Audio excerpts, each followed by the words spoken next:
Was I in it? No. No, start off.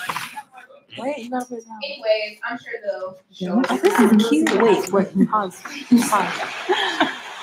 All right, so we're gonna go through our import just a second. I'm good. Just want to get everybody. Conversation? Y'all two get out. All right. My afro is kind of bad. Yes, your voice today. So if you guys are not familiar, I'm Janine Bell. I'm the president of BSA here at GSU. And I am a little bit under the weather, so don't mind my sleepy eyes. I'm a film major, journalism minor, and hopefully I'll be graduating next year. Hi guys, my name is Tia. I am the vice president of BSA. My major is biology. I am currently a senior. I don't know when I'll graduate, so what else? Yeah, that's it. Hello. I don't know if you're familiar with me. I wasn't here last week. My name is Ebony Carter. I'm an anthropology and political science double major. I'm a senior, and I graduate in the fall. Oh, and I'm programs director. Start where? Okay. I'm Jessica. I'm a junior political science major, and I am the community outreach director. Hello, my name is Alexis. I am a psychology major, junior, graduate next May, and I am community outreach chair. No? Yeah? The same thing. Yeah. No. Go ahead. Yes, you go ahead. Hi, my name is Sydney Watson. I'm a senior psychology major with African American Studies minor, and I'm vice president of public relations. I don't know the official. I don't know the hierarchy. Vice president. We all have different I understand what you mean. Okay, I'm VP. Exactly. Hi, my name is Mackenzie. I am a political science major. I'm a sophomore, and I'm signature events chair. Hey everybody, I'm Thomas. I'm a sophomore accounting major and I'm the parliamentarian. Hi everybody, I'm Jerome Ali. I am the cultural chair for BSA and I'm a junior history major, African American studies, graduate either December or May. Hello everybody, I'm Savannah. I'm a historian. I'm a computer information systems major and I'm a sophomore. Hello everyone, my name is Bell, junior marketing major, AB chair. AB chair. And our members who are missing In Jamaica. Oh, shit. damn. My bad. Dang. That was so sweet. What's up, damn? She tried you. I'm Jamaica Cook. I'm the secretary here at BSA. I'm a senior graduating in a couple of months. I am a journalism and African American studies major. Okay, now the people that we missed, Cameron had to leave. He is our marketing chair. And Niara, who had to work, she is our community service chair. And I believe that's everybody else. And then LaShawna, she's our senior director, but she'll be here now. All right. Let's go through y'all names because I keep forgetting. Just your name is fine. You don't have to do the whole introduction. Is that bad? I'm Dania. Dania? Okay. Yeah. Hey, Dania. Sorry. I You didn't said say it country. I'm Kiara. Kiara. Hi everybody, my name is Chanel. Hey Janelle. My name is Kiara. Kiara. Kiara. Scenarios. I'm Adriana. I'm Brandon. Brandon. Michael. Quit. Lauren. Manal.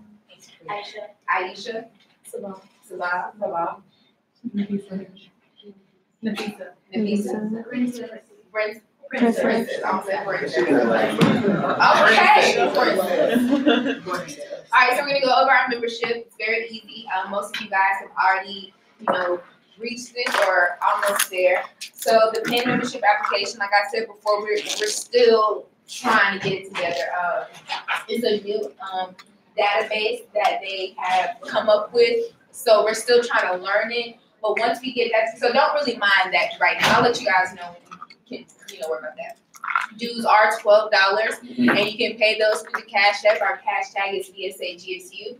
You have to attend at least 2 general body meetings per month. Again, most of you have already reached that. 10 hours of community service. Again, we will provide you with those, so don't stress. And then 1 event per month. And again, we have at least 1 event per month. And our first one is coming up soon. So this is playing now. This is interesting because I was just talking about this in my class. Huh? Yeah, so we were just actually talking about this in our film class. If anybody knows the significance of Blade Runner, it's actually a remake of a 80s movie. The 80s movie was terrible. I presume this one is terrible as well. Has anyone seen this? No. Okay. If you want to go see it, cheap date, free. You know what I'm saying? Go ahead and see Blade Runner, I guess. What's it about? I don't know.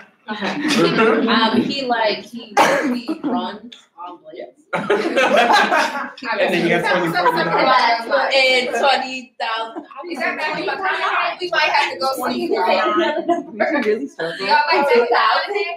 I love Matthew Me McConaughey. too. We have to support my man Matthew. Where's Matthew McConaughey? Right there. That's not Where? That's not Matthew. That is That's not Matthew. That's Matthew. Ryan Gosling. Ryan Gosling. Oh my God. I said You can't look at that. I might go for them. I might go for them. Girl, you have to be squinting. I was like, is it a separate Now y'all know that. Maybe that was the 80s movie. Yes. And he used to be in R&B group. Look it up. Oh, wait a minute. hot topic? How long did that group last? She said, that long. All right.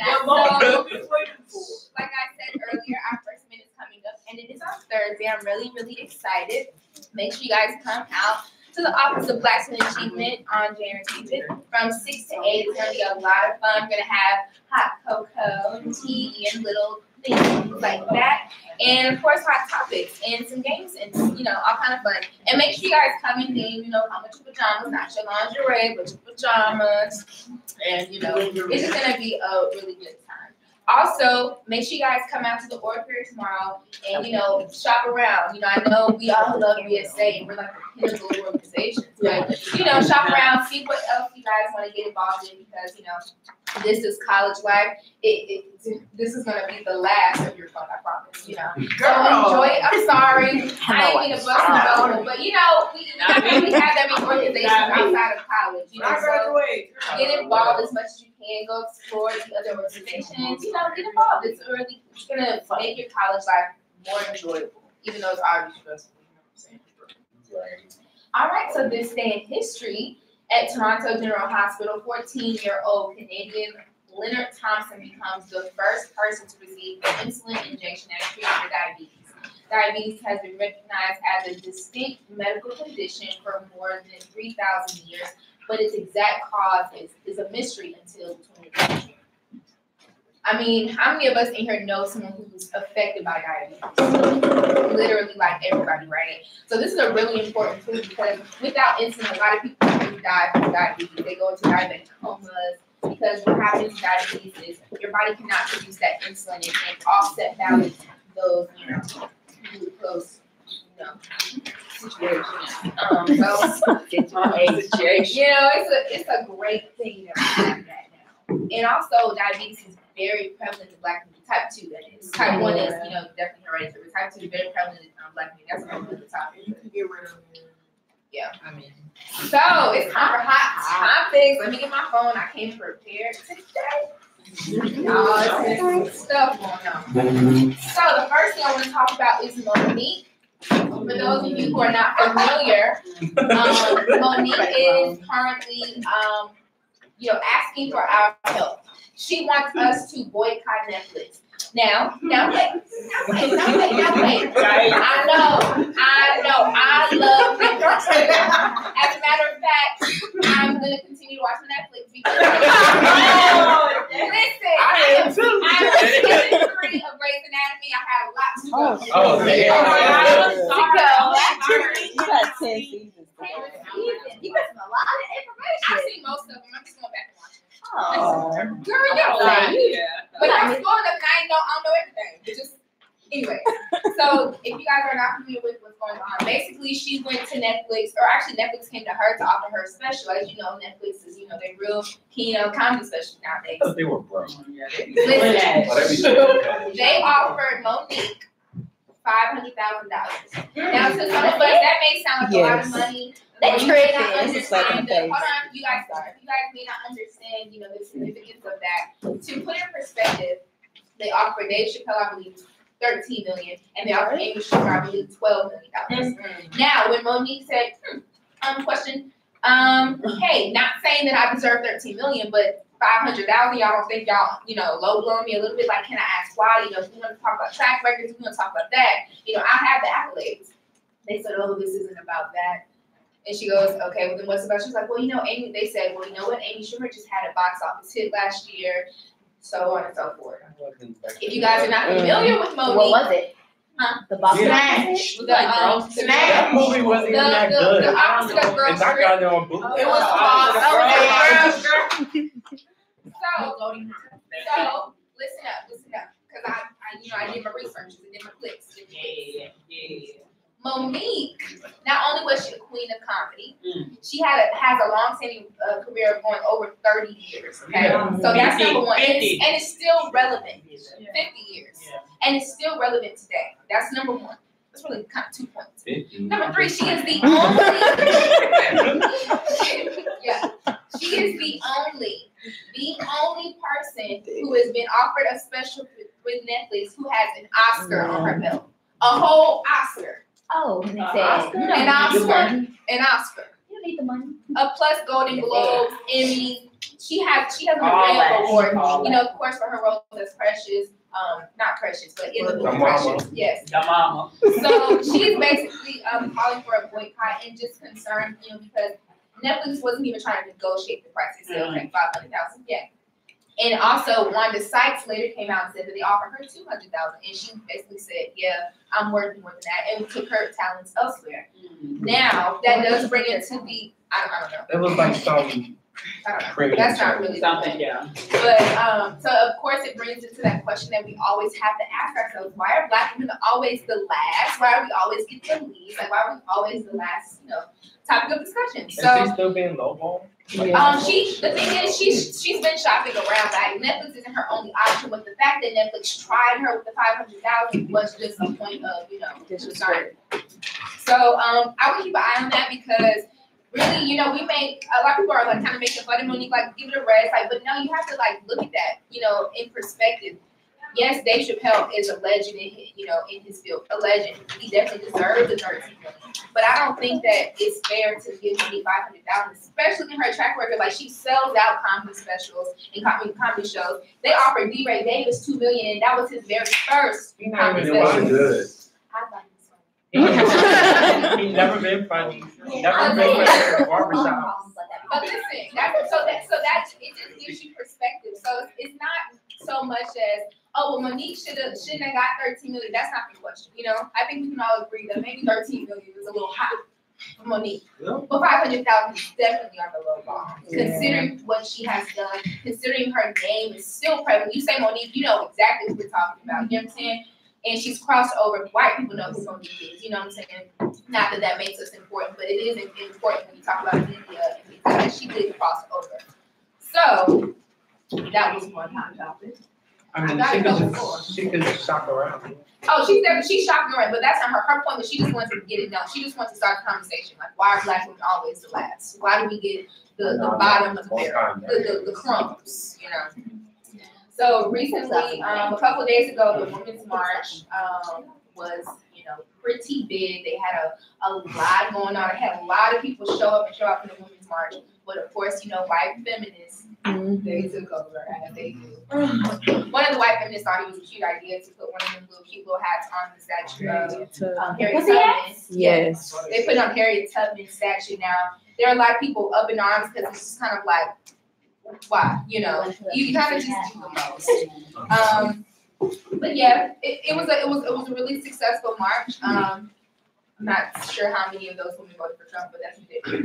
Well, let's think about that. That white women voted for him.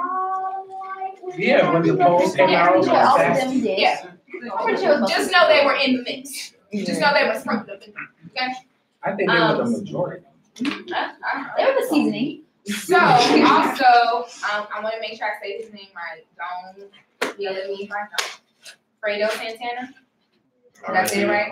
So he actually passed away at the age of 27, so young. He died from complications of kidney failure. He had a seizure that ended up being deadly. Who is that? He's a Chicago rapper.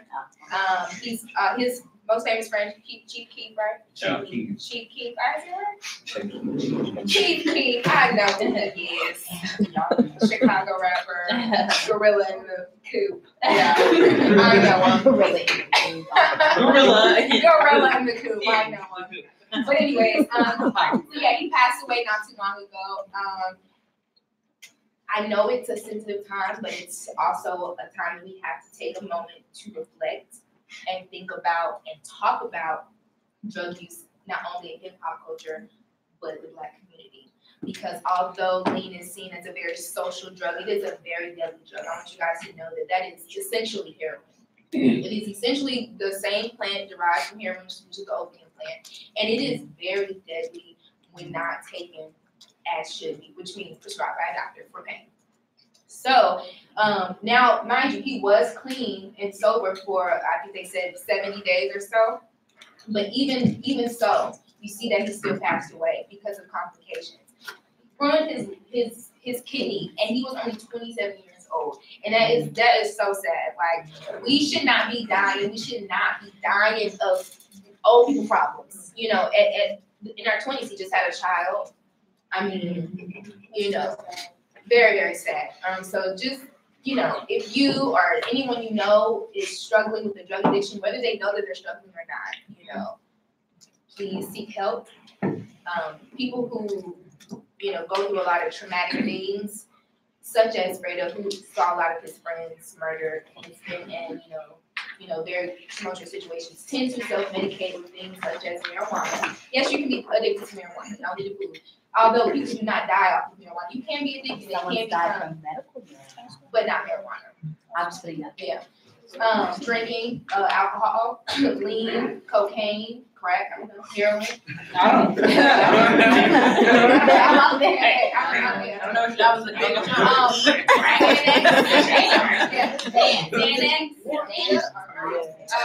the Percocets, all of those. Those are used as self-medication, and I think it's important that we do not judge people for their choices, because you just never know what people's situation is and why they do what they do. But if you do know someone who is, you know, who does participate in those such activities in a healthy manner, in an unhealthy manner, then definitely, you know, talk to them, see about, you know, seeking treatment, because it's sad and we're dying. Because, you know, Lil Peep died also, and he was in his early 20s too, and it's just like we got so much more life to live. Like, I know we all gonna die sooner or later, but we ain't supposed to be dying of that, you know. Later, not for me. So, you know, there's one of our fellow students. I don't know her. One of our fellow She don't. Georgia State students. Oh no. We're gonna address. She was on. She was a student. She was on the soccer team. She had a Finsta. It's an Instagram, just with the F in front It's of just it. a It's a fake fake Instagram. Instagram. It's a fake Instagram, a private Instagram. Oh, okay. And she thought it would be cute to pose with her friends, and I guess she was celebrating her pass of the classes. It was during break, and it said, "I passed niggers, CRRR." But the hard. All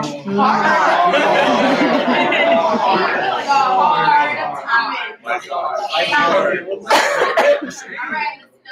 So somebody screenshot it, and You know, it went everywhere. It was on Twitter. I got notified from like 5 different, you know, people, like, y'all see what did happen?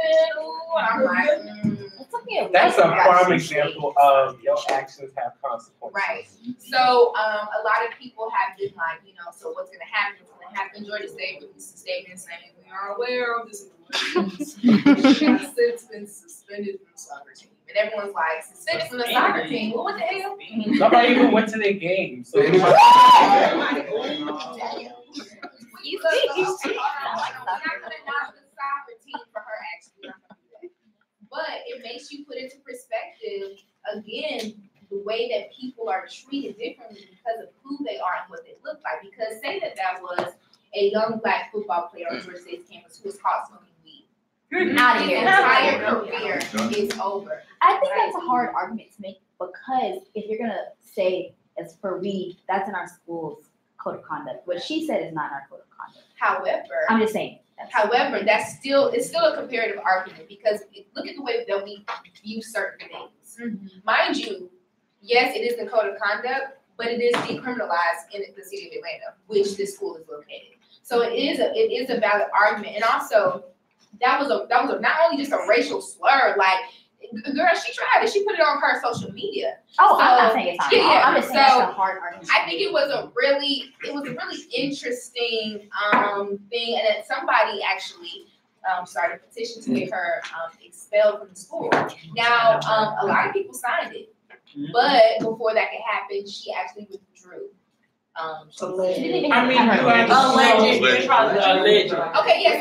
Not allegedly. Get the fuck out. I mean, when you go to a school that's 48% Black, it's like, you have the nerve to there were make a that lot of comment. people who posted it, who followed her, and I seen, because I know a couple people.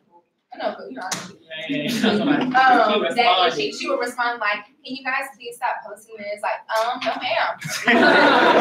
No, ma'am, we cannot. And I'm sure Monday she was getting hell of it because I'm sure the majority of her class is Black, so she was getting hell. And that's the case. It's like you guys have to be aware of like, what you say, how you say it, and really like don't be that. Don't be racist. You know what I'm saying? Like, why would you say something so racist and not expect, those consequences? It's not even that she said it, it's that she put it on her Instagram. Like, bitch, you're crazy. Like, you thought no one was gonna see that. Right. I guess. So, just let you guys know the situation has been handled.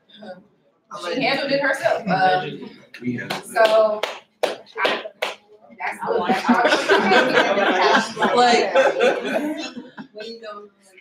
All right, so Cardi B. Look. Now, let me tell y'all real back and forth because I feel like last week y'all was who rocked the party and this week y'all was not messing with Cardi. They made memes about her. What happened? Tell me. What happened? Well, she defended. So I was like, I'm not sure what happened with Twitter, but I just know Twitter not messing with Cardi no more. It was just a mass movement, like no more Cardi. But previously, there's kind of two things. One, I know you guys are familiar with what happened with Offset. Which time? Which time? Oh. Yeah. Okay, valid. Basically, he made a song and the line was, "I did not F with beers or vibe with beers," and he got a lot of backlash for homophobic, sayings, which very clear. I mean, said it. She went on to defend him, so she got backlash from defending him. Also, what's her name? Amara. Y'all know the Afro-Latina on Love Hip Hop Miami. She recently did an interview with the Breakfast Club. Mind you, she was talking about colorism, especially dealing with the Black community. Here goes Charlamagne acting brand new, like you don't know what colorism is. And he actually mentioned Cardi B, like, do you think that she got ahead because she's of lighter complexion? And she kind of said, but did not say yes. Her sister, Cardi B's sister, Hennessy. That girl name. No shade. His real nickname is Cardi. The only reason she can use it because so that's not her real name. So, anyways, Hennessy took the Instagram basically defending her sister, saying, my sister did not make it where she is because of her skin complexion. you know, because she was here in America, blase, she got here off of her merit and her work ethic. And I honestly think that that's a valid case. I think it's unfair. I think it's unfair to say that Cardi B got here simply off of her complexion, because if we want to do that, then I mean Cardi B's a natural Latina, so that's not saying who gets ahead because of it. Like, I've never heard that. So it's a weird argument that was made. I understand Hennessy's point of view, especially seeing Cardi's, you know, rise from the strip club, you know, in the streets, you know, club hip hop, and then out, you know, selling the charts, you know, whatever you guys want to think it. I don't know. Yeah, so that's pretty much it. I think Charlamagne honestly was trying to start something with this interview because he acted like he didn't know the answers to his question already. They literally have to do background information before someone comes in. So he knew all this. He was just trying to start something. Right, and because he's talked about colorism a lot. So I was just, I'm like, why is he acting brand new? Like, he know exactly what colorism is. I think you had your hand up first. I'm not sure exactly in this situation, but I don't think we can ignore the fact that she's light skinned, so she gets a pass on certain things. Yeah. Like, it's not necessarily she's famous or she's successful because she's light skinned, but it plays a the part. video she was making, the stuff that she wears, a dark skinned woman can never get away with that in the black community. She would be called all types of things. And so She's still called all types. Yeah, I mean, I agree. People wouldn't defend her as much. Right. And then people also, in defending her, they take away her blackness. Yes. Yeah. So they say she's not even black. Right. I think that's a valid point, because I saw that argument so much on Twitter, and I just had to, you know, sometimes I gotta push Twitter away because you forget there's ignorance there, you know. I don't know why people have a hard time like having, you know, that concept that, you know, Latin people can also be black, because being Dominican and being Puerto Rican and Mexican and Honduran, that is your ethnicity, that is your nationality. That has nothing to do with your race or outer. That be it is a construct, it still is what you are. That means you come from Africa, you're from African descent.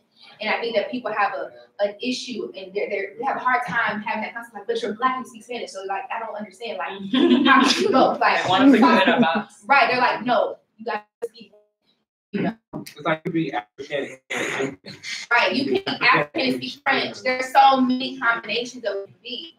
So yeah, but there's a whole bunch of debate, you know, saying how Cardi shouldn't be saying nigga because she's, you know, not black. And the truth of the matter is that's just really kind of retarded because she's black. You know what I'm saying? She is Afro-Latina. Her mom is from Trinidad. Right? She is from African descent, and she is too from the Dominican Republic, which is why she speaks Spanish, which is the entire argument of Afro-Latinas. Has nothing to do with Afro, by the way. I'm tired of people saying I hate that. It has nothing to do with Afro on your head. Afri. Right, African descent, Latin speaking. Okay. Jamaica. I was gonna say, I watched her interview with Jermaine Dupri.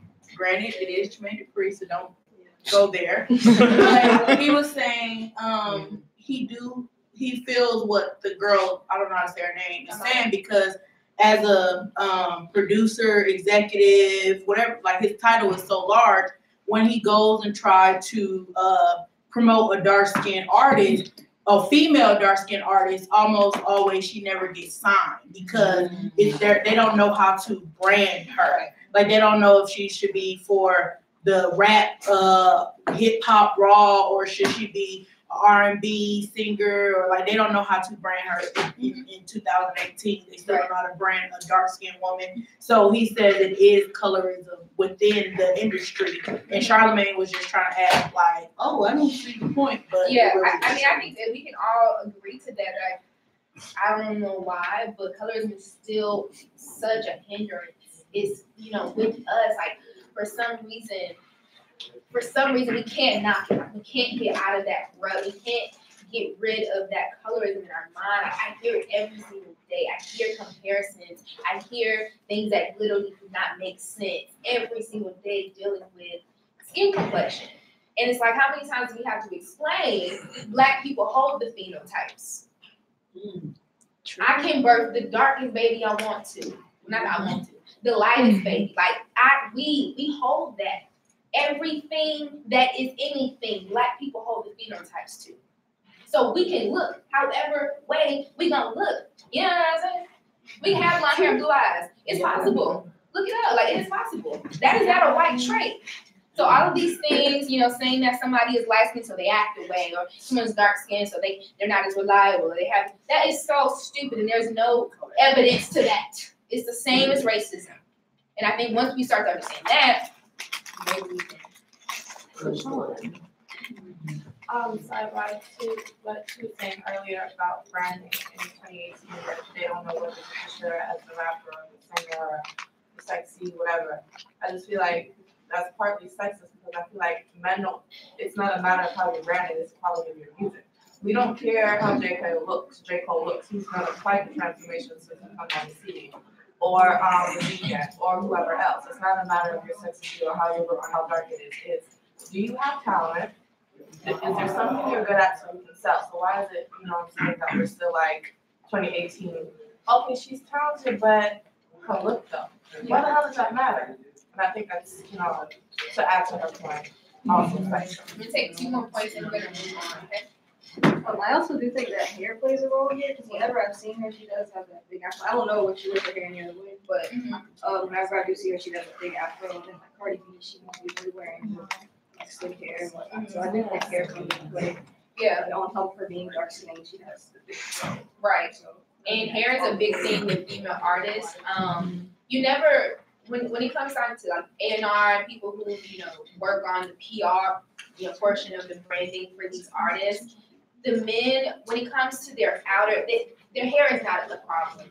If the guy says, what I think, I think I'm gonna do the fade this week, they're gonna be like, okay, cool. Right. Yeah. But if, like if Beyonce was to say, what, I'm gonna do after, maybe not Beyonce, because she has a lot more creativity. No, Beyonce did her braids. Niggas was like, but I was gonna say, that braids, but hold on, that wasn't really, not that point, but I was gonna say something who's starting up, who's a new artist? I'm gonna just say Janae.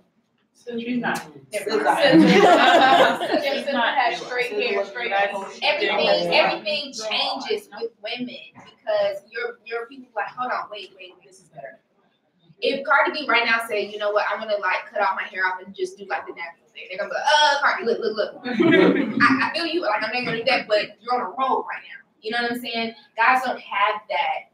Girls are very, and that goes into the sexism and misogyny. We have to look a certain way. We have to be, we have to match our brand. And I understand branding, but also, hair, specifically natural hair, you don't see that a lot in the industry, whether that be film, radio, music, all of that. You just don't see a lot of natural hair. So the fact that sis is coming out, weave or not, I think it is. Yeah. At first, no, it is. At first, yeah, she got long hair. Solange and these women, the India Irie, even though she's kind of more of the old school vibes, them coming out with their natural hair and being so like, hey, this is me. That is so important because it shows that your talent stands alone. Your talent speaks for itself. They don't put themselves in specific boxes. So I think that's very important. So. I don't know why they think our generation cares about looks. We just care about talent. Like when the singer got together a little young, but we do subliminally. We don't even realize it, but we do. Everyone does because it's a part of human nature. When you see somebody, the first thing you're doing is judging them. It's not like a malicious thing. It's just what you do when you see somebody because it's really like a survival mechanism. Danger, what's going on, like, and I trust you. You have a sense of self, whether you realize it or not. So whenever you see somebody, you judge them, like, whether it be good or bad, whether you have a good assumption of them, a bad assumption, you do. So we definitely do judge people off the way they look nowadays. And I would say maybe more so, we're definitely more liberal than our parents and then our grandparents. So it's definitely a lot better, but we are still not where we need to be in terms of that. But we're going to move on from hot topics. Unless anybody have any more hot topics that's not on this subject. Okay, guys. I think it's so awkward. I posted this in the BSA group meet earlier, so like some of y'all already saw it. But there's like this Italian cosmetic company called Wycon Cosmetics, And they have they have like 30 different like gel nail polish colors, right? And every color is named something different, something like quirky or like something like, one of them was like something ass pussy, I don't know, whatever. But one of them, the black color was called thick as a nigga. That shit was wild as fuck. I said thick. First of all, I said what thick as a nigga means. But the first thing I think of was dick. I was like, thick as a nigga's dick? Like what? Like thick as a dick does? Like what does that mean? Like what are you talking about? Let me see the picture. Oh, I have the picture. Hold on one second. Actually, if you just bring up on the group, I can. Oh, never mind. Yeah. She doesn't want to talk about it that much. Oh, well, But, it doesn't have the hard R, guys, so. It said nigga, and they're Italian, so I'm confused as to what made them think So what the is point is for this It's awkward. We'll do a quick point on this one. I just want you guys to realize these brands know exactly what they're doing. They're not sitting here like, yeah, that's cool, nigga. Like, no, they know this is gonna get them rowdy, and they're gonna know our name after this. It's branding, y'all. Like, Because they changed the color after someone's like made the issue like about it. They changed it to black power. So they already knew what they were going to change to after. Well, that's my point. We're not don't be feeding into this brand. These companies trying to rile y'all up. Like, I want y'all to know this is all branding, this is all marketing. This is, you know what's popping right now, y'all? Racism. Racism is very trendy. Let's say something strong. So don't even feed it. Don't give them no attention. If you don't, they gonna blow y'all over. So with that being said, we're gonna move on because we kind of spent a little while on our topic. All right, so these are the house rules for discussion. Number one, respect everyone's identities and experiences because this is a safe place. Number two, no generalizations. Number three, constructive criticisms only. And number four, don't talk over each other, please. Yeah, we've been doing that a lot. Let's kind of not do it. Before we move on, I forgot to say this at the beginning. At the end, I'm gonna stop us at a certain time. I don't know what time yet. For Black History Month, we have a lot of things planned, but one specifically planned, we have a showcase going on in partner with a few other organizations. I'm not gonna say which one yet, still keeping it under wraps. But we are gonna be opening and closing the show. So to give you guys a premise of what the show is gonna be like, it's basically a live telling of Black history. Each organization picks a person, era, or event to specifically showcase for that show. So for an example, if we wanted to do Martin Luther King, I have a dream speech, we would like showcase that, if that makes sense. Do like a little live presentation of that. That's just an example. Please let's not do that because it's overdone. But just to give you guys an idea, so I would love for the general body members to be a part of that, to not just, so it's not always just the e-board being involved. Like you guys as a general body, I want you guys to help us with this. So if you guys are interested in that, I'm gonna like take your information afterwards. So we're gonna have opening, closing. You guys can showcase your talent. So dancing, singing, spoken word, anything. You have a question? What's the day of the showcase? The day of the showcase is February 15th, and it will be in the Speakers Auditorium, which is in the Student Center. So it's going to be a pretty big event, and this is definitely something that you guys want to attend and also be a part of. So let me know after the show, or not the show, after the event. Okay? Also, Black History Month is coming up very soon, so just be aware and look out for our flyers because we're going to have a ton of events. And our meetings are gonna be so lit. Okay? Okay. I can't wait. And today's meeting, we're gonna be talking about mental health, specifically in the Black community. And Ebony Carter, which is our programming director, will be leading the discussion. So without further ado, Ebony Carter. So I'm gonna give everybody a number between 1 and 4. You're gonna have to get up at least once today, so I'm sorry. 4, 1, 2, 3, 4, 1, 2, 3, 4. So childish. 3, 4, 1, 2. Jamaica, you're 3. Thank you. 4, Elijah. 4. Thank you. 1, 2, 3, 4. 1, 2, 3, 4. 1, 2, I got one. 3, 4. 1, 2, 3, 4. 1, 2. Okay. Okay, so before you move or speak, 1 in that corner. So if you're 1, go over there. If you're 2, go in that corner. So 3 and then 4.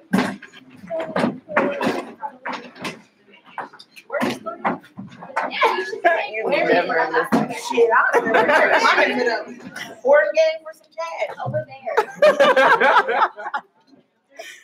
If you're 1, get in the corner, like side to the door. If you're 2, like try to get in the actual corner, if you don't mind. If you're 1, in the corner, not the wall. If you're 4, try to actually get in the corner. I know you're in the corner. If you're 3, get over here. You know what I mean?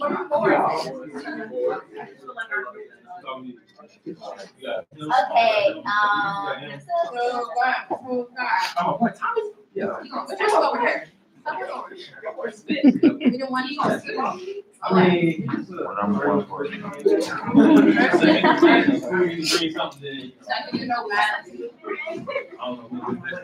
And that right forward.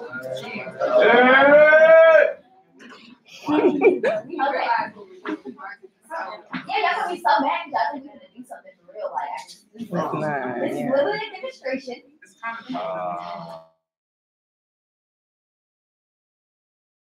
Over. We take it. Go ahead. You should have had a game ready. Go ahead. Okay, so basically there are 4 corners, correct? Okay, so I picked corner number 2 as the corner. Wow. I'm sorry. You don't even know yet.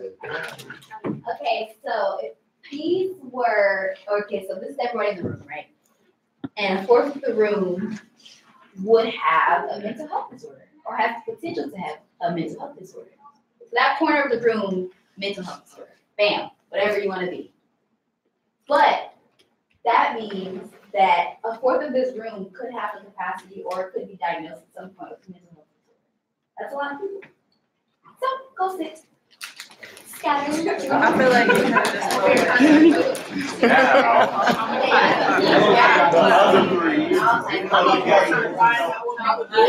Yeah, y'all doing fine. right? Y'all was fine. Battery good? No, we had 35.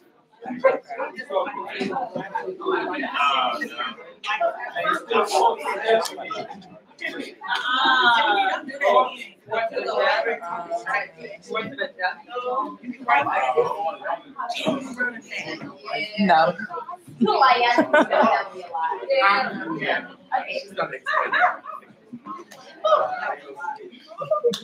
Okay. Okay, well, I changed this. Oh, wait. Wow.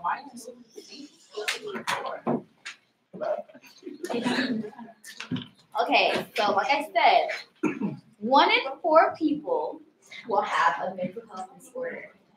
So that can be anything from having or being affected by autism to being affected by schizophrenia. Some people, well, I guess this is classified as a mental health disorder. Pedophilia. If you don't know what that means, it means you're a pedophile. That's a mental health disorder. So there are a lot of different mental health disorders that you can be affected by, and 1 in 4 people will be affected by it. Yeah. You don't have up there. Okay,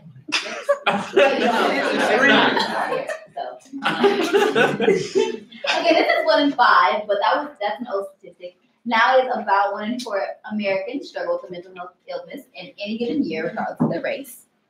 These are all like general facts about mental health, not Black health or mental. Depression is, I think you've witnessed this already, but is one of the most common mental health problems in the United States, affecting more than 17 million people each year. That's a lot of people. about 7% of Americans experience serious depression each year. So, I mean, I know a lot of people on this campus struggle with depression. I don't know if anybody in this room does. I know someone probably has, but. Okay, so I'll show you one in the middle. So this is about Black mental health specifically. Suicide is the third leading cause of death among African American teens, or I won't say teens, young youth, ages 15 to 24. So that is everyone in this room, I hope, or think. So anyone in this room could die from suicide. And I feel like that's really pressing because I don't think a lot of African Americans know that, how many people in our community actually die from suicide. So as of 2014, 13.2% of the US population identifies as African American or Black. And of that, over 16% had a diagnosis of mental illness in that year. That's 6.8 million people, or over 6.8 million people. That's a lot of people. African Americans' depressive occurrences are more disabling, persistent, and resistant to treatment than those experienced by whites. And that's because Black people are more likely to come into contact with some type of trauma or some type of hardship. I think I actually have that. Oh yeah, African Americans are 20% more likely to have serious psychological distress than whites. Duh. We live in America. African American men are 4 times more likely to die by suicide than African American women are. Why do y'all think that is? Like, why do you think that a Black man would kill himself before a Black woman? I'm not gonna pick Camila. I know. Anyway. What's your name? My name is Jiro. I think because as a man, like in a whole competition, going back, we kind of have to bring the money in to buy. And sometimes it's tough for being African American trying to find that job. So we don't have that, it makes it tough, and therefore, thinking suicide. You had your hand up, right? Oh, no, I was just. Okay. You spoke already. What's your name? My name's Primrose, and I feel like it's very Oh, hard. wait, I'm sorry, I know you. Yeah. Cool, okay, cool. I feel like it's very hard for Black men in America these days to speak out about any issues that they're having, and that oftentimes leads to suicidal thoughts and suicide. So that's a part of it.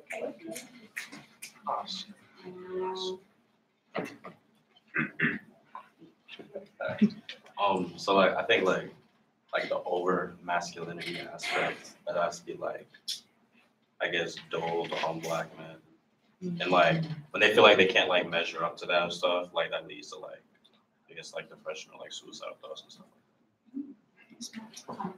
I also like echo what he was saying, like especially as a kid, especially like with Black men, you talk, get up, don't cry.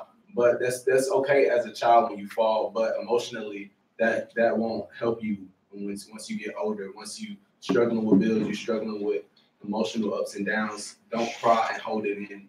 It becomes a lot, and it becomes a big burden on a lot of Black men. And a lot of Black men don't like sharing their emotions, and that's just how we were taught. That's how we were raised. You don't wear your emotions on your sleeve. So with that being said, a lot of people don't speak about the hardships and the trauma that they're going through with people, and that's just the reality of the situation. Okay, and then lastly, less than half. I don't know what that's supposed to say. I know what it is on my phone, I think. Who is it? A mental disorder. Oh, half of everyone. That's what it is. Half of everyone with a mental health disorder get the treatment they need. But the proportion of African Americans who need mental health treatment need mental health treatment and get it is only half that of whites. So if white people get half the treatment they need, that means we get a fourth of the treatment we need. That's not right. But there are a lot of different reasons for that. Okay, so these are, this is hashtag self-diagnosed. Do not self-diagnose yourself with mental health disorder. But these are some warning signs that you may have a mental health disorder. Okay, feeling very sad or withdrawn for more than 2 weeks.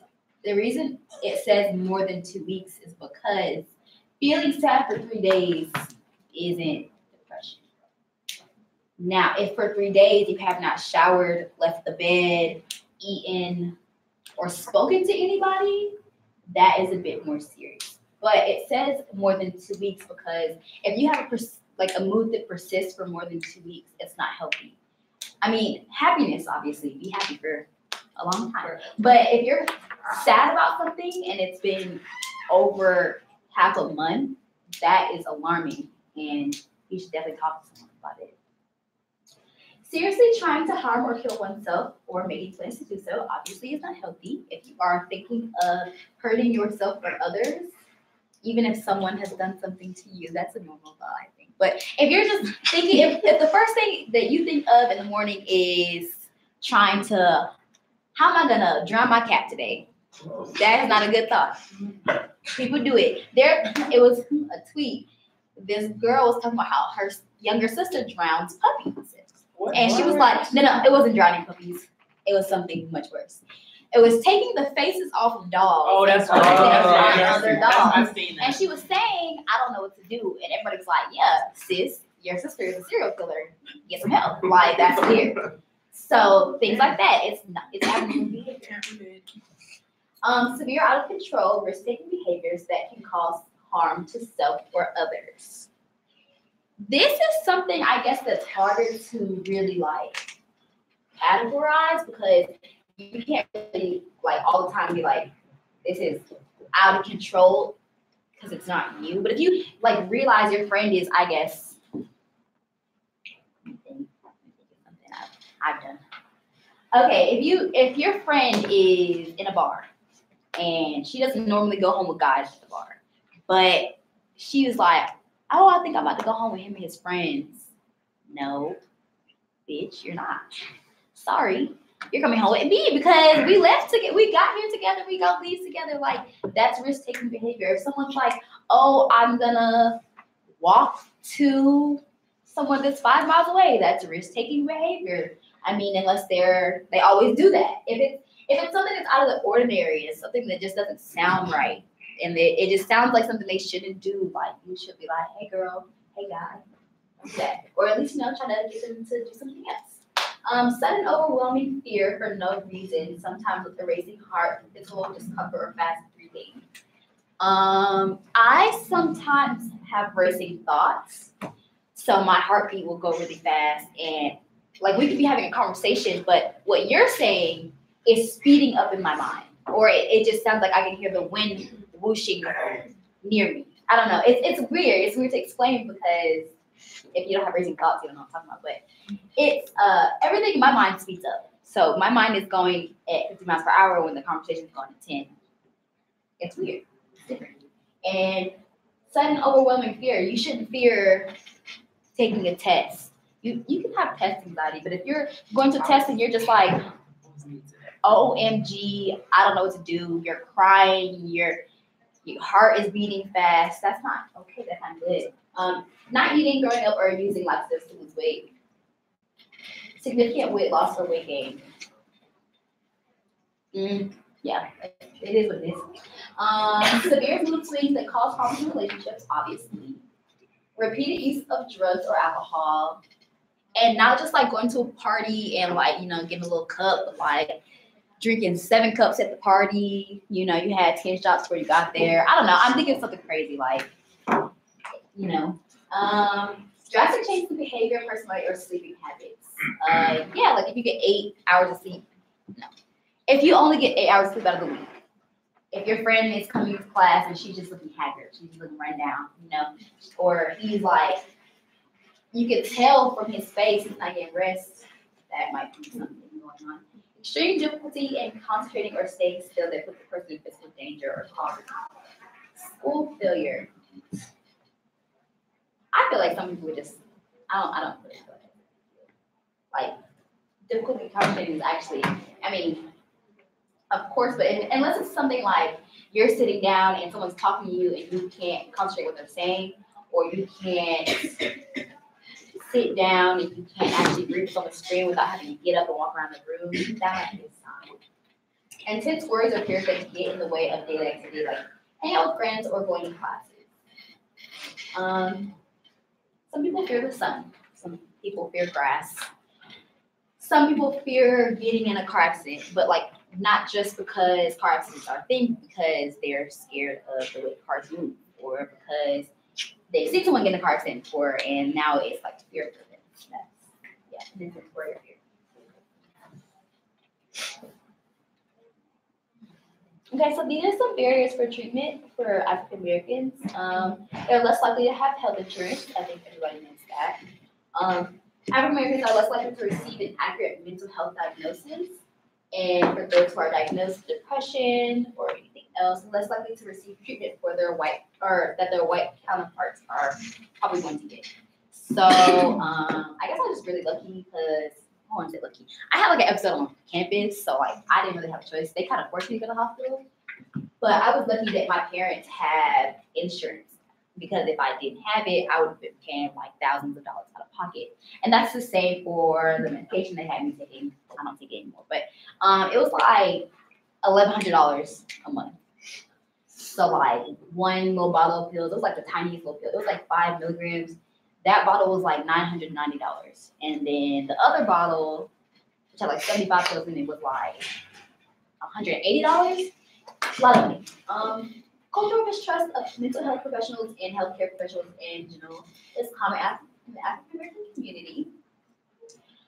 Have you guys ever told your parents like, or like tried to like tell your parents that you were like having a problem, and like Thomas said, they kind of told you to suck it up, or like whatever, it is what it is, kind of just sad. Oh, well, I can just speak personally. I know that, okay, in my family, mental health issues are like, I guess they run in our family. And my mom, she suffers from bipolar disorder.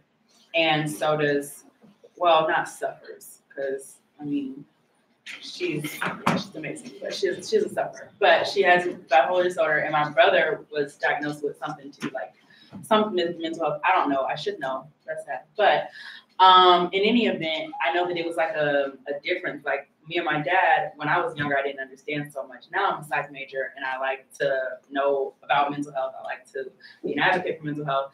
But my dad doesn't understand. Like, and I feel like a lot of Black families, it's not even, not only is it not understood, but it's not talked about enough to be understood. So yeah, there's a cultural mistrust, but I feel like it's also like from day one, like Black people don't often go to therapy and, you know, get the help they need for their mental health, because we're sweeping things under the rug. Not just like personally, but in the family, we sweep things under the rug. Like everything's being swept under the rug, so it's not actually being addressed. In my I also wanted to add, like, I know that anxiety disorder has like surpassed depression as the leading mental illness in college students. And I know another like barrier is that like when you suffer from this disorder, a lot of times people are like, oh, well, you're just a college student, you're stressed out, you know, or like, you know, you just have a lot of things going on right now, you're young. So in context as college students, and on top of being Black, it can be like brushed under the rug that it's just a phase, like, or, you know, you have a lot of things going on right now. And sometimes like, it's not your surroundings, it's actually something, well, a combination of it. I would say, it's funny that you said it's like a phase, because when I was in high school, I would get like really angry, or like, you know, I would have like arguments with my parents, whatever. And so my mom would take me to the doctor. She'd be like, you know, she's really angry. She just has like a lot of things going on. Do you know what it is? And they told her it was teen angst, which I think is so stupid. Like, how can you determine it's teen angst? Like, you didn't run no tests. They were just like, yeah, I mean, she's angry, like whatever. That's what teens do. Because you're a teenage girl, you're gonna have arguments. You're gonna do whatever. Now, I'm not saying you should take teen anger and automatically be like, oh, she got something going on in her head. No. I'm saying that all my life, like not just through high school, but like middle school, elementary school, whatever, my teachers always knew there was something different about me. And even my doctors did, but like they always said it was just teen angst. Like she's growing up, whatever, like that's just what it is. So I feel like it says, we are diagnosed with these things as much as white people are. Like, and that's just because white people, like, their parents are like, okay, cool, we're gonna take you to the doctor, we're gonna figure out what's wrong. Like, we're not leaving until we figure it out. But I just feel like there's just some type of gap for us. Like, they just don't believe. Go ahead. So I just want to kind of make a point that a lot of mental disorders, mainly psychotic disorders, do not present themselves until your early 20s. So people might be living with these disorders that they don't even know that they have. I'm going to speak on a personal experience. A friend of mine began to show signs of, something. And it's very subtle. So sometimes, not even sometimes, the person who's going through a certain disorder, they don't know what they're experiencing. They do not know what they're saying sometimes. They do not know how they come across. I think it's really important that we take the time to just not just say, you know what, she was being real bitchy, but maybe like, what exactly was that? In the case that I'm speaking of, the behavior changes. Now, with situations such as mental disorders, that's important to notice, especially with people close to you. You know what's normal and what's abnormal. So behavioral changes, vocabulary, vernacular changes, things of those natures, this is just a little abnormal. She wouldn't say that in that way, or that person wouldn't necessarily give that vibe. These are all very, very subtle signs that can go misnoticed because we're obsessed with ourselves. Sometimes we're taking things personal, and a lot of times it has nothing to do with us. We have to get out of that a lot to recognize signs and recognize certain symptoms that other people have. Oversleeping is a really big sign. People misinterpret, like, you should not be sleeping for 13 hours a day during the day. You know what I'm saying? That is not normal. You should not be avoiding eye contact at all costs. You should not be doing certain things. Those are signs that you can look for within your friends, within your partners, within your family members that a lot of people tend to, oversee because it just seems so minute. Oh, they're, they just sad, or they'll get over it. They're just, stressed. A lot of these things can turn into bigger issues if not treated carefully. A lot of times people, pretty much everybody on this earth is going to have a moment of depression because there can be situational depression and then there can be chronic depression, which is a lot worse. So, your grandma passing away, you might be depressed for a week. That is completely normal. But if that depression carries on and continues and develops into a disorder, then we have a problem. So depression is something different from sadness. A lot of mental disorders, it's about extremes. It's not necessarily like, oh, she's just sad. She's extremely sad, or she's even being overly happy can be a sign. Like, that's not, yeah. You can be going through a manic phase where everything, it almost seems like they're speaking very euphorically. They're speaking, like, I can conquer the world almost. Like, that is a sign. Like, those little things, you have to pick up on little signs, in your friends and family members so that you can understand, like, she wouldn't or he wouldn't, act in this way. And it's just, I just want you guys to kind of just take the time to just kind of reflect, because I know that in, my aunt who suffers from schizophrenia, it wasn't noticed until she had a really bad situation, you know what I'm saying? And it shouldn't get like that. Schizophrenia is a lot of people do live with schizophrenia, but a lot of people also get hospitalized with schizophrenia because they don't realize until it's too late. It's too late to understand it and to treat it, and they lose their minds, So the earlier detection, the better, because you guys can get treatment. Because this is the thing, like, I know we talk about mental illness like it's a disease, and it's just like, so. It's just so taboo. But I want you to know, so many, like what you said, 1 in 4 people have it, suffer or will suffer from it. Like, it's almost to the point where it's normal, It's normalized. And if we make it more normalized, it's a lot more easier to understand and to move forward with it. You know what I'm saying? That was a long rant. Okay, because everything you said, I was going to say anyway. So, literally, like you said, like, changing, like, vernacular. Like, I don't even know what the fuck I was talking. Like, I used to speak very grandly, I would say. I read a lot of books. So when I was in high school, I used to speak, I don't know, I used to say a lot of words. People were like, what are you talking about? That's just me. But when I got to college, that changed a lot. Like I would say, LOL became a thing that I just said out loud. You know, you said in text. But like LOL literally became a part of my like vernacular. I'd be like, LOL, like whatever. And people were like, Ebony, why do you say that out loud? I'm like, I don't really know. It just kind of became a part of my conversation. Like became a part of my vernacular. I didn't really stutter like that. Like I might stutter through a sentence because I'm talking so fast, but I never really did or said those things. This is funny. I was in a white sorority for like 3 years, y'all.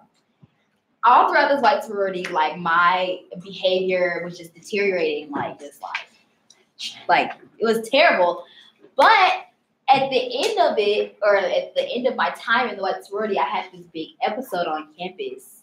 And it was a big thing, and I got suspended from school, whatever. But when I got out of it, I was like, why am I in this sorority? I don't even know these people like that. Why? I don't even fuck with them. They don't fuck with me. I mean, of course I have my friends that were in it, but like I was just like, this is not even me. Like, this is not even what I'm about. I don't even like white folks like that. But not like that. But it was just like, what made me make this decision? That's me. Don't take it to anybody else. That's me. But it was just like, this is weird. Like, why am I making these decisions I would normally make? What's up? I just wanted to jump on what Jamila was saying about people normalizing it. And I know, when I first, in high school, when you took the class where we do, it was very brief, but we learned about, there's big D and little D. So how you're saying, there's chronic depression and then, situational. Everyone goes through sad times, but then how you're saying it, stretching past 2 weeks.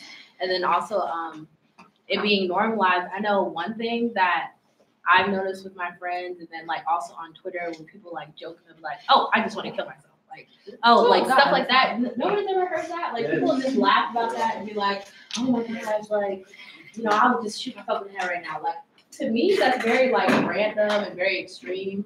But people say that casually in conversations now, and I feel like that's something that we should look out for more and be like, hey girl, let's talk about this situation. Does that really make you feel like you want to hurt yourself, or we should delve deeper into those type of quick sayings? What's that? That made me think about this post I seen on Twitter where they were like, Future is pouring his heart out to us, and we just turning up and dancing like he not telling us he's popping all these Percocets. Codeine crazy, that man sounds sad as hell. And niggas like, hey, codeine. So then I guess I can pose a question for the sake of discussion, because I just want to hear your voices. Y'all are so quiet. I never hear y'all this quiet ever. Y'all always talk. But what do you think the appropriate way to address mental illness then? Because I know we talk about music a lot, especially in hip hop culture. It is a little underlined dark. It's this, all my friends are dead. I was like, this is very dark, but the whole song was very, I was like, he's upset. Somebody needs to pat him on the back. That part didn't get, I was So what would you guys, what are you guys' thoughts on, I guess, that talk in hip hop or just all around? Personally, I suffer with depression. I actually got diagnosed with chronic depression. I had to take medicine for it. I need to get back on it. But when I would tell people that I would be depressed, or especially with my homies, they'd be like, it would either be pray about it or, oh no, you're not depressed. They'll joke about it. Oh, you just like this and that, whatever. And I think the way to usually the people who have helped me, the people I feel would address it, the best way would just be to hear me out. Or at least not just be like, okay, you're just being emotional. Because I do wear my emotions on my sleeve. And it usually is people just think that I'm that way just because I'm sensitive, but it's really deeper than that. So just listen to people and you know, you don't have to necessarily hear their problems, but like acknowledge that that's a problem for them. So. Do you think we overuse the word depression? Yes. I think we do, because when you do that so often, you diminish it. And it's no longer has the value of it. Because, we overuse a lot of words, but I think depression is one of them. Like, I see on Twitter, depression, anxiety, I see it all the time. Like, you guys have no idea what anxiety is or what depression really is when you're just saying, oh, this anxiety is killing me, like. And I never had a panic attack. Right, you know, so there are certain things, and it can be, things like that can be triggering for people. You guys have to be aware of, like, you know, things that you say, like, we definitely overuse these words. So because we overuse them, when someone seriously says, you know, I have depression, we're just like, okay. You know, we turn the, you know, blind eye, or we're just like not so familiar with it. It scares us, and we're like, we automatically think, oh my gosh, you're gonna kill yourself. You know, we jump to conclusions. We don't take the time to understand these disorders. So we have all these preconceived notions against people. So back on the other topic though, somebody else had their hand up. She did. What's your name? Janelle. I actually suffer with like 2 mental illnesses. I have this thing called excoriation disorder. It's like form of OCD where I like scratching my skin, so I have a lot of scars everywhere. And I also suffer with depression. And when my friends started to notice these tendencies within me, like I noticed, and this is a talking about like normalizing it. They shared their experiences with their mental illnesses with me because it's more prevalent than we think. But they shared their issues with me, and that made me feel a little bit more comfortable and be able to speak to them with my issues. And you know, my friends are the ones that got me to speak to somebody. You know, they took away my keys when they wanted to tell my parents, and they really normalized it within like our friend group to make it easier for me to come out of my shelter. But do you have anything to say also? It's kind of random. I guess I'll say it, but like it was about like rap culture and like rap music and how they express themselves in that. And I feel like most of the time the consumers of that music changes it to be like something cool when it's actually a form of them getting out their emotions, like a form of poetry, in a sense, like how we listen to R&B and we feel it, and how we listen to like soul and stuff like that. Like we don't really listen to the words in rap music. Well, I'm generalizing, but like I know I don't, and a lot of people who like just bang to it and listen to it like just for the beat and stuff like that. That it has a lot of backstory behind it, and especially like people like growing up in rural areas or like the hood, you know, they have so many like mental problems, like going on from seeing stuff from an adolescent up until adulthood. They've seen a lot and they've gone through a lot in early life. And so I feel like that too, like if you have any friends that are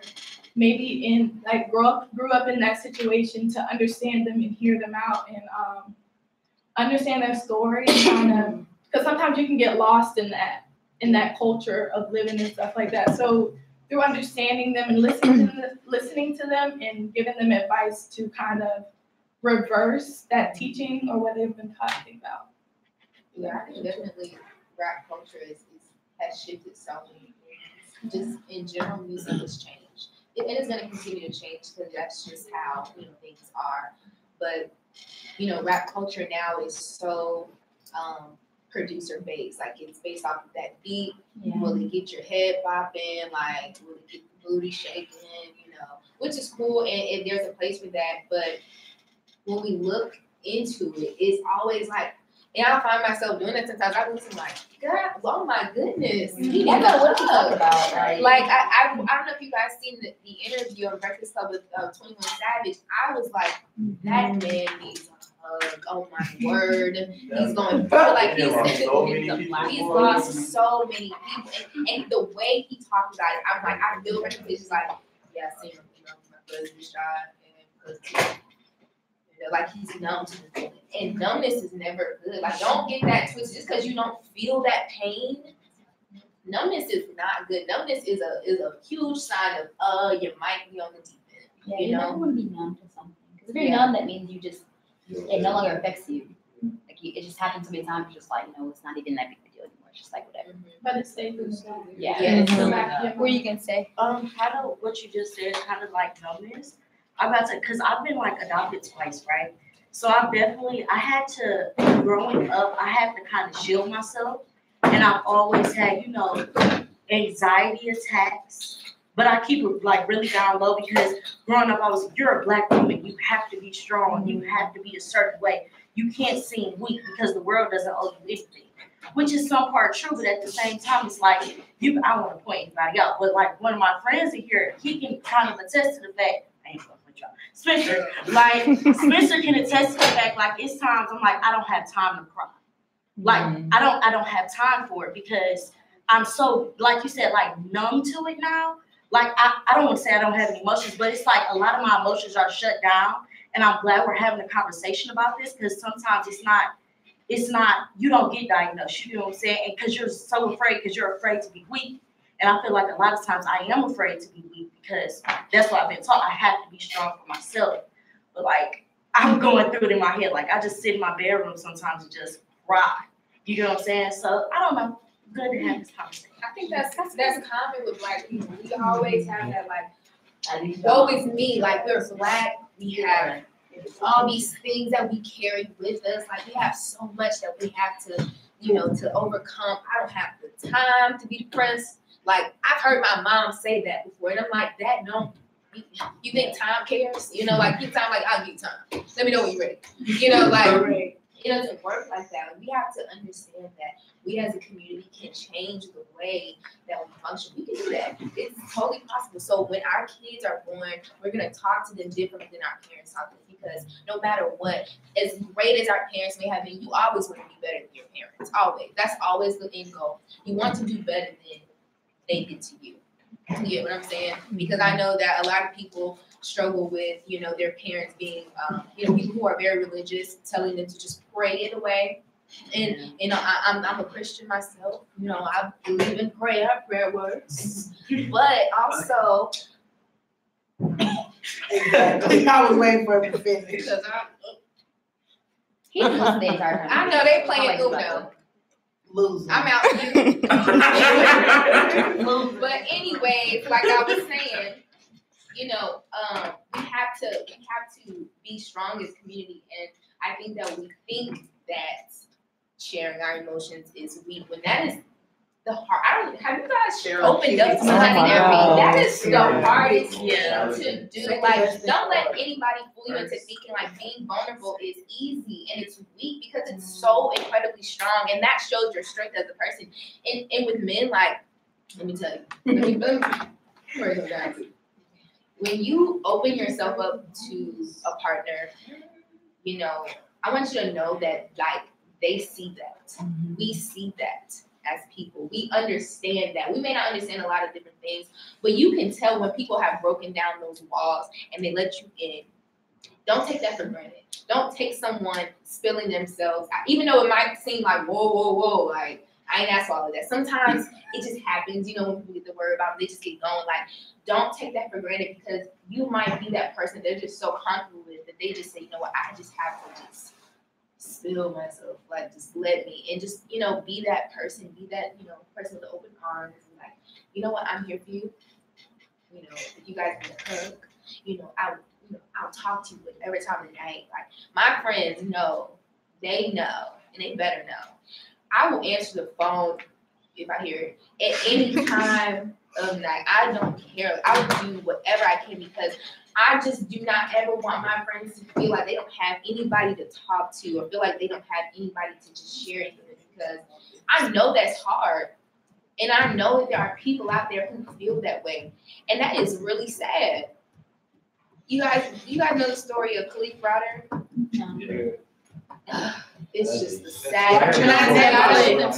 Watch it on. So I'll give you the brief synopsis, but I recommend everybody go watch the story of Khalif Browder on Netflix. Basically, this young man was pulled over by the police for stealing a backpack. He was told, you know what, just come to the station, make a statement, you can go home. He never went home. He was in jail awaiting trial for 3 years. Never was convicted, never had a trial. Because of the laws in New York, they continued to push back the trial dates because of, they had little ins and outs of the law. After so long and so forth, they finally got a new prosecutor. The prosecutor was like, okay. I mean, not prosecutor, the judge was like, okay, what's going on? Why isn't this case going to trial? So they ended up having to release him. While he was in there, He was beaten. He was, harassed. He had to, change his entire persona. He had to become this hard shell and fight for his life so he could survive in there. And of course, he was in Rikers, so they didn't care about mental health and how he was doing. They threw him in, the solitary confinement for over 300 days. Over 300 days. Mind you, had never been convicted, even if he was over a book bag. And he was 17. Yeah. When he He got said he arrested. didn't steal a book bag. Yeah, it wasn't even him. It's the story of Khalif Browder. Jay-Z produced it along with Harvey Weinstein. But look, it's a great documentary. But to end the story out, once he was finally released, of course, it is what expected. They did not give him what he needed when he released. They didn't give him, a settlement check. He ended up suing the New York Police Department because of his case. Rikers is in the process of shutting down because of his case. So, but actually, when he got released, he could not get back to himself. He stayed in that mental distraught, and he ended up killing himself. He ended up committing suicide because he could not. Oh my God, I'm sorry. He could not conform. He could not get back to who he was because he was so damaged inside what the system did to him, and they did not show respect, and they couldn't give him the care that he needed. As a Black man, he was one of he's one of the top examples of how they just falsely arrested, falsely accused, in their 3 years awaiting trial for something he did not commit. Released and did not get the proper treatment after he was released. And then when he was released, they continued to try and get him back into jail. They were continuously trying to get him in. It is just the worst story ever. And his mother died. Yes, and his mother basically pretty much died of a broken heart. She had heart problems and she ended up dying, I think, a year after he passed. She was the one who found his body. And mind you, he attempted suicide several times while in prison or in jail. And at one point, the officers saw him trying to commit suicide, watched for a while, and then proceeded to beat him. When he passed out, that's when they opened up the door and beat him till he woke up. And it is just crazy. Like the things that we as Black people have to deal with on a daily basis. Just hearing that story just makes me shiver. Because that's one case that we know about. Yeah, one. Who knows how many there are? There's so many. There's so many. Like Rikers Island is no joke. There are so many horror stories from Rikers Island, which is why they're being shut down. But that's one prison, that's one story, that's one man. You get what I'm saying? So just imagine what everyone goes through and can go through. Being Black, being a woman. It's not fun. Being whatever we are. It's hard. So, while you're here at Georgia State, utilize your resources. You are awarded 15 free sessions with a professional therapist. Per semester, right? Per year. year. So if you use all 15 in a year, I think you'd have to wait for like a certain amount of time. It's like 3 months. Yeah. You can do it again. And you know, what they can do, they set up appointments and you can talk to them about whatever. I have one on Thursday. But you know what? Take advantage of these resources. You don't have to tell people you're going. You don't have to let people know. But if you feel overwhelmed, even just feeling overwhelmed, and you don't even know if it's anything, why not go? Especially if it's free, because I don't know about y'all, but everyone's insurance isn't the best, and they don't have this. This is not covering everyone's insurance. So take use of this. Like, this is a free resource, and I think it would be very beneficial for everybody. I'm sorry that I got emotional. That was so awkward. But That's really sore. I know.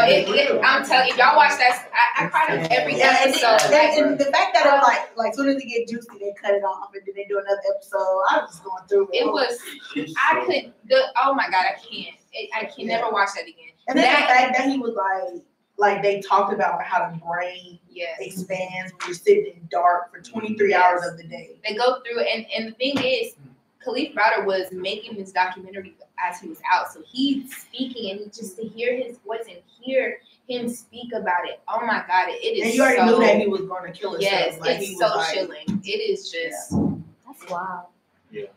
So I have a question for y'all, but I don't know if you'll be able to answer it. It's just like kind of like food for thought, I guess.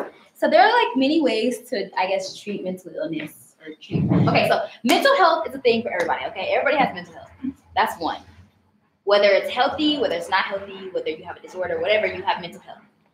So my question is, how would you treat your own mental health? Would you treat your mental health through faith, or would you treat it through social ways, which is like therapy or whatever? Would you treat it with medicine? Because, you know, there are medicines out there to treat mental health. Or would you treat it with herbs? I don't mean weed. I mean herbal supplements, like supplements. Holistic, right? Yes. Thinking. Because I mean, I will say that weed is definitely a way to treat mental illness. However, it can also make it worse because at the end of the day, it is a drug that gets you high.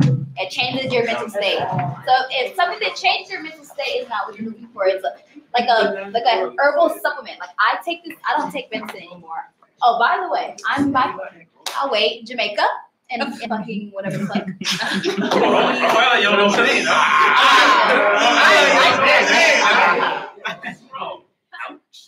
not even paying attention, so I know. Hey, we didn't pay attention the last 2 minutes. I was talking to you, to him. I heard what you said. You said. What I say? Anyways, so I am bipolar. Well, I guess. No, I'm bipolar. I don't really know what it's called, to be honest. They never really told me what it. That's another thing. They just kind of like took my ass to the hospital. I got out. And they was like, all right, it is what it is. This was going on. Take your medicine. They ain't really like give me no lowdown, no lay down, no nothing.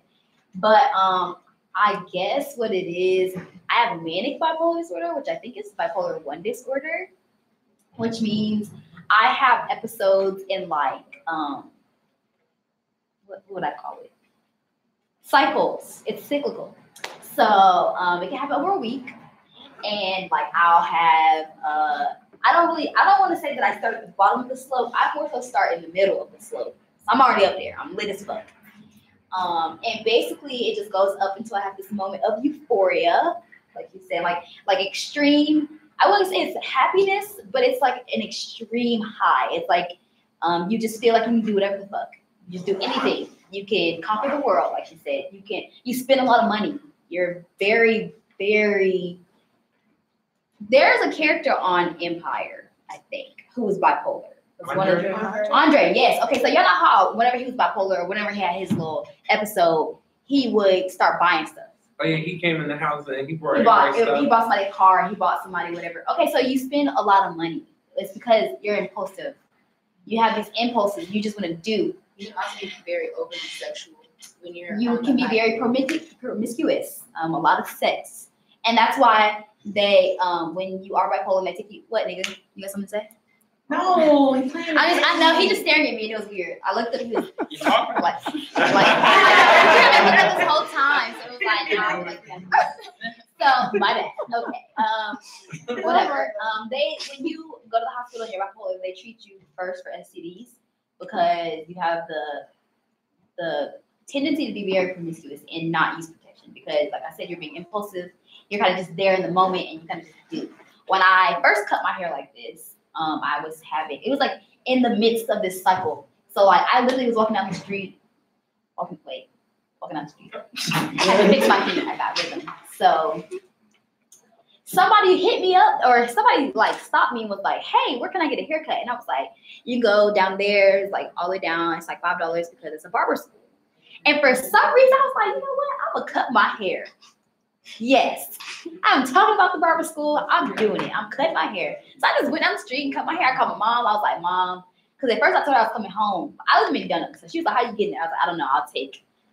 At first, what I said was, I'll walk to MARTA, take MARTA to the airport, and you can come get me. What she heard was, I'm walking to McDonald's. I don't know what the fuck she thought was about to happen, but she thought I was going to walk. But she was like, oh, hell no, I got to come get my girl. Like, I got to come get her. But I was like, Mommy, you change the plans. I'm at the barbershop, and she got there like halfway. Me cut my hair off. Y'all all know I had an afro last semester. I've had an afro since like 2015. So this like I was cutting my afro off in its height. So she was like, why are you doing that? Like, why are you cutting your hair? You have never talked about me or talked about cutting your hair. Like, what's going on? And the next day I ended up having my episode. It was crazy. So yeah, they took me to the hospital, whatever. I was in the hospital for 6 days. They wouldn't let me check myself out, even though I was 21. 6 days. I was there for basically a week. And while I was there, I had a lot of like, when you also have this mania, whatever. I get to the manic part of me having this episode. And when you have that, you then proceed to crash. So I didn't sleep that much the day before. I didn't eat that much the day before. I literally had blackberries and a piece of grilled chicken. I remember that. And then the day after, I just drank a lot of water. I had like a water jug with me. That's all I had to eat anything. I was up for my mom. It was crazy. So yeah, after that, you crash and you go into this depressive state for like 3 days. So when you're in this depressive state, you have a tendency to have hallucinations. I didn't know my name. I didn't know why I was in the hospital. And when you're in the hospital at the psych ward, which is the 6th floor of Atlanta Medical Center. What was I gonna say? Oh, when you first get there, they put you in this room that's in the middle of the hall, and you can't go on the male side of the hall or the female side of the hall. So in that moment, I was like, am I a male? Am I a female? What's going on? I just didn't know what was going on. I didn't know my name. I didn't know I was there. A lot of stuff happened to me while I was there. I don't even talk about it because it's a lot. I really don't. I haven't actually even told my mom what happened to me out there, so maybe later. But just a lot of stuff happened. I passed out at some point. I thought the hospital was gonna blow up. I thought that it was a lot. I thought my brother was there. It was crazy. And when I got out, I really wasn't sure what happened to me. I was like, did all this stuff happen, or did I make it up, or like what? But nobody could really tell me either. Like nobody could tell me what triggered it because I had never had an episode before. Nobody could tell. They just were like, okay, so you're bipolar. You're gonna take aripiprazole, which is a generic Abilify, which they give a lot of people who are bipolar, and you're gonna take divalproex sodium, which is a generic Depakote, which they also give to a lot. That's the first thing they will give you if you're bipolar. They will give you those medications, and they're terrible. They have so many side effects. I don't know, y'all don't really know me like that, but the people who do know me knows I gained a lot of weight in the last year. I gained like 30 pounds. For me, that's a lot. For one, I started at like 84 pounds. Was when I had that episode. I gained 30 pounds from that day to like the end of this past summer. So it hasn't even been 2 years, and I gained that much weight. And that was kind of wild for me because I had never broke 100. So it was like, damn, like how I do this? I went home, my family was like, oh my God, you look so good. You got a little booty on you, get a little weight. I was like, I guess. Now I've stopped taking my medication and I am 99 pounds. So I went from 84 to like 115, or like 120, and now I'm 99 pounds. So it's been less than 6 months that I've dropped all that weight because I stopped taking my medication. I think that's kind of wild. But I take these little herbal drop thingies. I take 6 drops a day, and it's like basically it's for mental focus. It works, I think. I like it. But I just was wondering if y'all were affected by a mental health issue or whatever, what have you, even if you're not actually affected by or diagnosed with it, what would you do to help yourself? What would you do to treat yourself? Go for it. What's your name? I'm sorry. Naomi. Naomi. When I was getting over my depression, which I had for some years, I went to therapy. I talked to friends about it, and what have you. But I think my breakthrough was taking a semester off and not really working, which I know a lot of us can do, but just letting me regroup and recharge and what have you, and really just evaluating my friend circle. I love helping people. I'm really into civil rights, whatever, but what I realized was I was putting in a lot into people who weren't putting anything back into me. And That's a word, a mood, or a whole mood. So and that's not to say, 'cause that's not to say you can't help people who can't be bad, but it was more so a cycle of people who were constantly taking from me and not so much as saying thank you or checking back in with me, or when I'm going through my struggle, they're nowhere to be found. So I just had to be. I'm sorry, that was it. I just have to be more so, I offer general help to everyone, and that won't change, but in terms of going out of my way, it's like, if me and you aren't tight, if I don't believe in your mission, if you're not serious about what you're doing, then I'm just gonna reserve that energy for me and my goals. So I would say those are the two things, taking a break and forgiving myself for my shortcomings. Which that was probably the hardest part. Because like, I'm human and I fucked up, and that's okay, and we're gonna be okay, and yes, things have changed, but that's fine. Wow. Definitely. I would say that's one thing I had to do. Also, I didn't do it. Like I said, I got suspended from school. It happened, whatever. And so I didn't have a choice but to take a semester or 2 semesters really off from school. But I will say that it definitely helped me because I don't think I was ready to be on campus yet. Like the first time I was out of the hospital and I actually went somewhere, that I got out of the hospital on a Tuesday and I went to Hole in the Wall on Wednesday. Look, y'all. Psych wards are weird as fuck. Period. I had to be around people that I knew. I just gotta get out of here because it's too much. I can't do this. So I went to a Hole in the Wall, and as soon as I got there, a guy was like, "Aren't you guys